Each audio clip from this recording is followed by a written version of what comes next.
In 1994, Rwanda stood in ruins. A genocide had consumed the nation. Over 800,000 lives lost in just 100 days. Neighbors turned on neighbors. Families vanished. The land was soaked in sorrow. But from this devastation, a miracle unfolded. A nation rose, not just to recover, but to redefine itself. Today, Kigali is one of Africa's cleanest and safest cities, and Rwanda, a global case study in resilience. This is the story of how Rwanda went from ashes to utopia. After the genocide, Rwanda was a country without direction. The economy had collapsed. Healthcare was in crisis. Social trust erased. Then came a man with a vision, Paul Kagame, leader of the Rwandan Patriotic Front. He didn't just aim to rebuild infrastructure.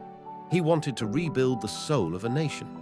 Through a blend of strong governance, reconciliation, and an unrelenting focus on unity, Kagame's leadership planted the first seeds of transformation. Kagame's first mission, healing. He revived Gacaca courts, traditional community-based justice systems. Victims and perpetrators met face-to-face. Truths were told, forgiveness was asked, and often given. And perhaps the most radical decision, ethnic identity labels were removed from national IDs.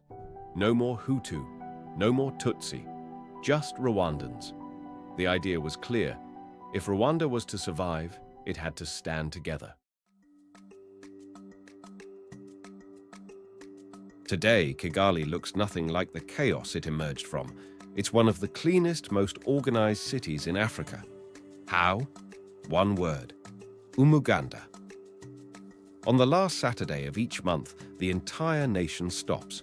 Government officials, students, shopkeepers, even the president take part in a massive community cleanup.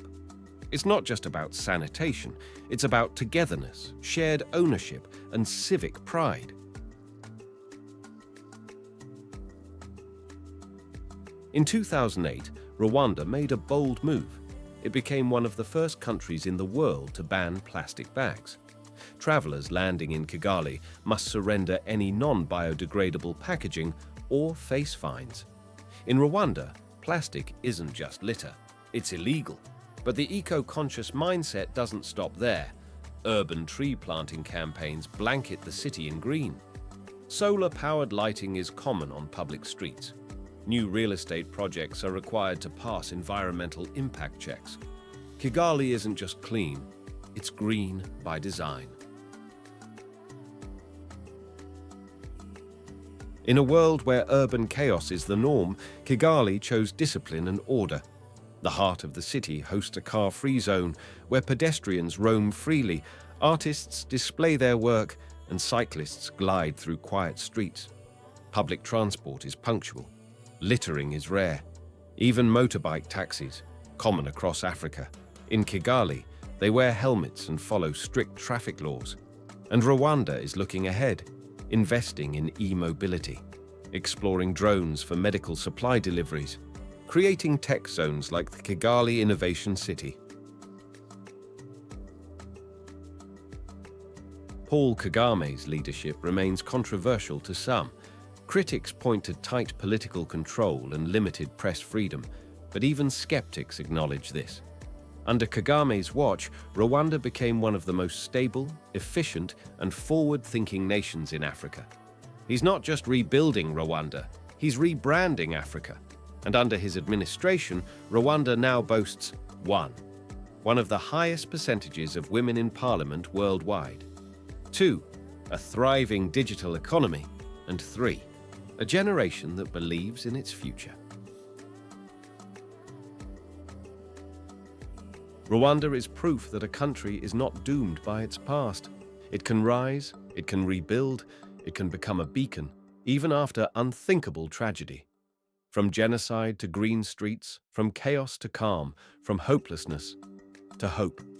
Driven by active citizenry, national pride, and a shared vision, Rwanda shows what's possible when people and leaders work as one. This is not just Rwanda's story. It's a lesson for the world. a lesson about division and unity, a lesson about war and peace, a lesson about how Rwanda went from ashes to utopia. Unfortunately, we have reached the end. Thank you all for your time, efforts, and patience. Murabeho, which simply means goodbye.